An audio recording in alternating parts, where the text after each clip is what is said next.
بسم اللہ الرحمن الرحیم۔ ستاروں کی روشنی اور کائنات کے ذروں کے سفر میں خوش آمدید۔ یہ ہے زاہد اسٹرالوجی پوائنٹ اور میں ہوں آپ کا میزبان زاہد اقبال۔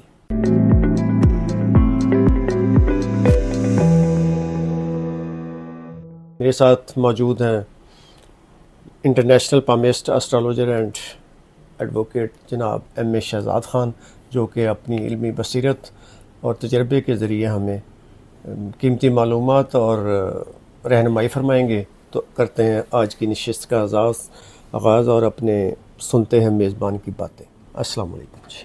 وعلیکم السلام۔ بسم اللہ الرحمن الرحیم۔ ان اللہ یامر بالعدل والاحسان، بے شک اللہ حکم دیتا ہے انصاف کرنے کا اور احسان کرنے کا۔ بالکل، سب سے پہلے ہم بتاتا چلوں کہ اس وقت ہم ڈھاکہ میں ہیں اور پاکستان ہم 6 تاریخ کو آئیں گے۔ نمبر میرا جو اسکرین پہ آ رہا ہے تو وہ واٹس ایپ نمبر ہے۔ میں کسی جگہ پہ بھی ہوں تو آپ کسی بھی کنٹری سے ہیں تو آپ مجھ سے بات کر سکتے ہیں اپنے حوالے سے۔ تو آج بالکل اکتوبر کا مہینہ جو ہے سٹارٹ ہونے لگا ہے، تو اس میں ہم بتائیں گے کہ ایریز جو ہے برج حمل میخ راشی والے لوگ، ان کے لیے کیسا رہے گا اکتوبر۔ اور جن لوگوں کو اپنے سٹارز کا نہیں پتہ ہے تو میں نیم کے الفابیٹ ساتھ بتاؤں گا، اور وہ ہیں الف عین لام اور یہ والے لوگ ایریز کہلائیں گے، اور انگلش میں AEIOU، اس کے علاوہ ایل اور وائی والے لوگ ایریز کہلائیں گے۔ تو سب سے پہلے ہم ایریز کی تھوڑی نیچر بتاتے ہیں، ان کے کون سے کام ہونے چاہیے، کاروبار، بزنس، جاب، ہیلتھ، ٹریولنگ، شادیاں، یہ اس کے بعد پھر اکتوبر کا مہینہ بتائیں گے کہ کون سے دن آپ کے لیے موافق ہے اور کون سے دن آپ کے لیے ناموافق ہے۔ تو سب سے پہلے ایریز جو ہے برج حمل، یہ پہلا سٹار ہے اور اس کا جو پلینٹ ہے وہ مارس ہے۔ اس کا لکی نمبر جو ہے 9 ہے، مبارک دن اس کا منگل ہے، اور پتھر میں یہ پہن سکتے ہیں یاقوت کو، جس کو روبی کہا جاتا ہے، مرجان کورل، جسے پروبال بھی بنگلہ میں کہتے ہیں۔ اچھا، اس کے بعد یہ جو ہیں آتشی برج ہے۔ اچھا، ان کے نیچر کے حوالے سے یہ میں بتاتا چلوں کہ یہ لوگ جو ہیں جذباتی، خوددار، کمانڈ کرنے والے، اصولی، پریکٹیکل یہ لوگ ہوتے ہیں۔ کسی کے انڈر ہے کہ یہ لوگ کام نہیں کر سکتے، اور ول پاور، کریج، کانفیڈنس ان کا اچھا ہوتا ہے۔ اس کے بعد جاب کے حوالے سے یہ بڑی اچھی دبنگ جاب کرتے ہیں، اصولی ہوتے ہیں، دل سے کام کرتے ہیں، اچھے عہدوں پہ فائز ہوتے ہیں۔ بزنس میں، مینوفیکچرنگ میں جائیں، لائف اسٹاک وغیرہ میں جائیں، ریسٹورنٹس، ہوٹلس وغیرہ میں جائیں، اس میں بھی کامیاب ہوتے ہیں۔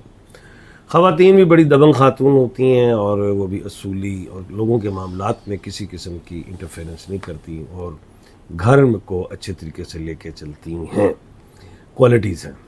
اچھا، بیماریوں میں جو ایریز کو ہے وہ یہی ہے کہ ہارٹ، برین، لنگس، ان چیزوں میں پرابلمز آ سکتی ہیں، اللہ نہ کرے، اور اس کے علاوہ جو ہے انجرڈ ہونے سے بچا کریں، چوٹیں لگ جاتی ہیں، دانتوں کا مسئلہ بھی آ جاتا ہے۔ میں پوچھنا چاہوں گا اسپیشلی کہ کیا یہ ایسے لوگ جو بزنس میں زیادہ کامیاب رہتے ہیں یا جاب میں؟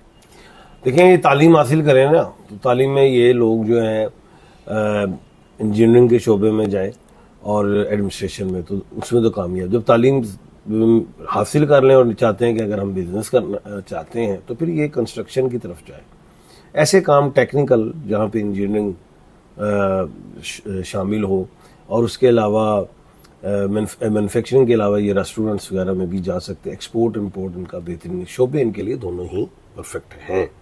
جی، کیا ان کو پارٹنرشپ کرنی چاہیے یا پارٹنرشپ سے اوائڈ کرنا چاہیے؟ پارٹنرشپ انہیں لاس نہیں دیتی، اور دوسرا یہ ہے کہ یہ اپنی مرضی کے مالک ہوتے ہیں، اور یہ زیادہ دیر خود چلا نہیں سکتے، خود ہی پارٹنرشپ کو ڈیزولو بھی کر دیتے ہیں، یہ چیز ہے۔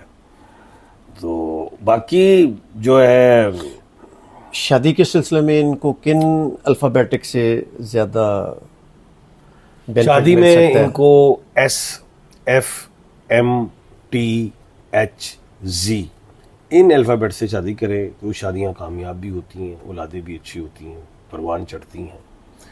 اور ان کی اولادیں اوبیڈینٹ بھی ہوتی ہیں، یہ ایسا ہے. اور یہ جو میں نے SFMTHZ کے الفابیٹس بتائے ہیں، یہی الفابیٹس میں اگر کسی ملکوں میں بھی جانا چاہیں، ان ناموں سے الفابیٹ سے شروع ہونے والے جو ملک ہیں ان میں بھی کامیابی ہیں. انہی الفابیٹ سے جو بزنس کے نیم رکھنا چاہیں وہ بھی چلیں گے، کمپنی نیم، بزنس فرم نیم، کچھ بھی وہ بھی چلیں گے. اور اسپیشلی میں ان کو سفر کے حوالے سے خان صاحب، ٹریولنگ بھی ان کے لیے اچھی ہے لیکن پرماننٹلی نہیں. جاب کے سلسلے میں یا ایجوکیشن کے سلسلے چاہے جاب ہو، چاہے ایجوکیشن، چاہے بزنس ہو، چاہے یہ کیا کہتے ہیں وزٹ کرنا چاہیں، وہ ٹھیک ہے، لمبا عرصہ گزار سکتے ہیں لیکن یہ نیٹو کنٹری میں ہی واپس آنا پسند کرتے ہیں. یہ چیز ہے. لے جی، اب ہم آتے ہیں کہ اکتوبر کا مہینہ 2025 ان کے لیے کیسا رہے. کیسا رہے.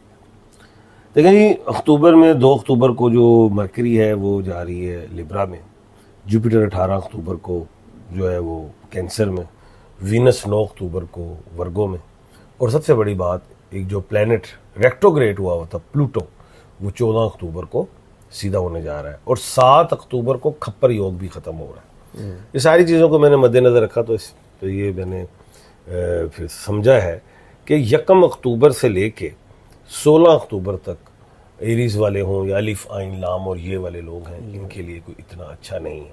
اس میں احتیاط برتنی ہے، کوئی بڑی انویسٹمنٹ نہیں کرنی، کسی لیٹیگیشن میں نہیں پھنسنا، کوئی جذباتی کام نہیں کرنا، اس میں نقصانات ہو سکتے ہیں. دوسری چیز 9 سے 11 اکتوبر یہ کمر در سور ہے، یہ تو سب کے لیے اچھا ہے نا، یہ 2 دن تو بہتر رہیں گے. اچھا، اب اس کے بعد آتے ہیں 17 اکتوبر سے 31 اکتوبر. یہ وہ ٹائم ہے کہ جو ان کے لیے اچھا ہے، جن میں شادی، اولاد، سفر، کام، کاروبار، کوئی بھی پروموشن، کوئی شفٹنگ، کوئی ٹرانسفر، کوئی وہ ساری چیزیں بہتر رہیں گی. لیکن 23 سے 25 اکتوبر کمر در عقرب ہے، ٹھیک ہے. جب مون جب ہوگا اسکورپیو میں تو وہ اچھا نہیں ہوتا، اس میں کوئی بڑا کام، خوشائن کام کوئی ایسا نہ کریں، کوئی اوپننگ، کوئی میرج سرمنی، کوئی ٹریولنگ، کوئی آپریشن. اگر ڈاکٹر آپ کو کہتا ہے کہ آپ خود ڈیٹ بتائیں، تو اگر وہ آپ کی مرضی سے ڈیٹ لیتا ہے تو 23 سے 25 اکتوبر نہ لیں. اگر وہ کہتے ہیں ایمرجنسی ہے تو پھر ڈاکٹر کی ہدایت کے مطابق ہی چلیں. یہ چیزیں ہیں. تسبیحات میں ان کے لیے یا حیو یا قیوم پڑھیں، یہ ان کے لیے بڑی اچھی تسبیح ہے. اس میں کوئی لمٹ یا کھلی پڑھیں. کھلی پڑھیں. اور صدقات میں یہ جو پرندے ہوتے ہیں ان کی خوراک ڈالیں، وہ ان کے لیے بہتر رہے گا. تو ناظرین، اس کے ساتھ ہی میں آپ جو سمجھاؤں اس کے مطابق ایریز کے حامل افراد کو 1 سے لے کے تقریباً 15 تک وہ کوئی نئی انویسٹمنٹ، کوئی نیا کاروبار شروع نہیں کرنا چاہیے. البتہ 15 سے آگے 17 سے 31 تک جو بھی اپنا یہ کاروبار یا کوئی سفر یا کوئی ایسی چیز شروع کرنا چاہیں گے تو اس میں ان کو کامیابی ہوگی. اس کے ساتھ ہی ہم اجازت چاہتے ہیں. اللہ حافظ.